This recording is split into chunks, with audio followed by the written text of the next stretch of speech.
بسم اللہ الرحمن الرحیم۔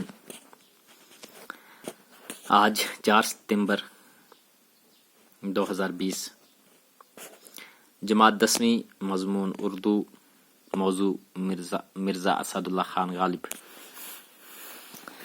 پیارے بچوں، امید ہے آپ اپنے اپنے گھروں میں خیر و عافیت سے ہوں گے۔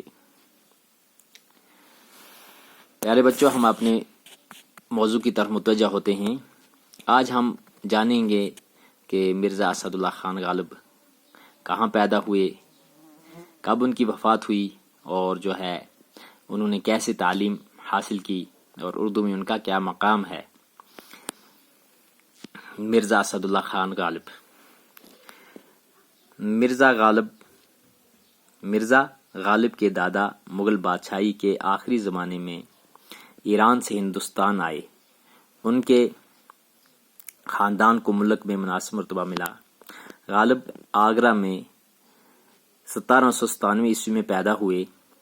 دادا، باپ اور پھر چاچا کی موت کی وجہ سے غالب بچپن ہی میں بڑی حد تک تنہا رہ گئے۔ ان کے نانا نے ان کی پرورش کی، لیکن ان کی تعلیم مکمل نہ ہو سکی۔ 13 سال کی عمر میں غالب کی شادی دلی کے ایک معزز خاندان میں ہو گئی۔ شادی کے کچھ عرصہ بعد غالب آگرہ سے دلی آ گئے اور آخری دم تک یہیں رہے۔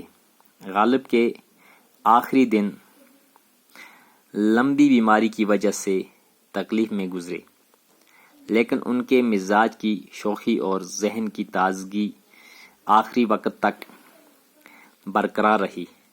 غالب کا انتقال دلی میں 1869 عیسوی میں ہوا۔ غالب کو اردو کے بڑے شاعروں میں شمار کیا جاتا ہے۔ فارسی شاعری میں بھی ان کا مرتبہ بلند ہے۔ زندگی کے ایک بڑے حصے میں غالب نے اردو میں بہت کم کہا، پھر لڑکپن اور جوانی کا بہت سا اردو کلام انہوں نے اپنے دیوان میں شامل بھی نہیں کیا۔ اس طرح ان کا اردو کلام ان کے فارسی کلام سے بہت کم ہے۔ لیکن آج دنیا جس غالب کو اردو کا بڑا شاعر مانتی ہے، وہ اسی چھوٹے سے دیوان میں جلوہ گر ہے۔ غالب کے کلام میں زندگی اور کائنات کی بہت سی نازک اور باریک باتوں کی طرف اشارے ملتے ہیں۔ ان کے یہاں فکر کا پہلو زیادہ نمایاں ہے اور جذبات کا کم، تاہم ان کی شاعری منظوم فلسفہ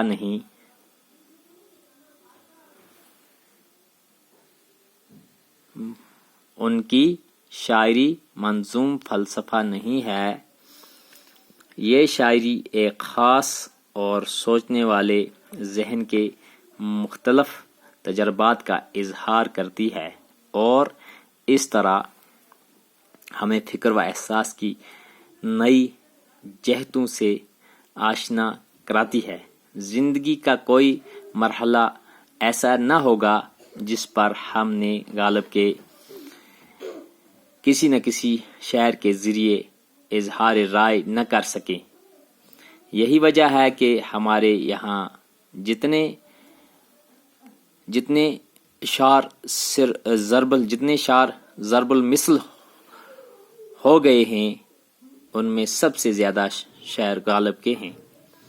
غالب نے اردو نثر و نظم میں ایک الگ راہ نکالی۔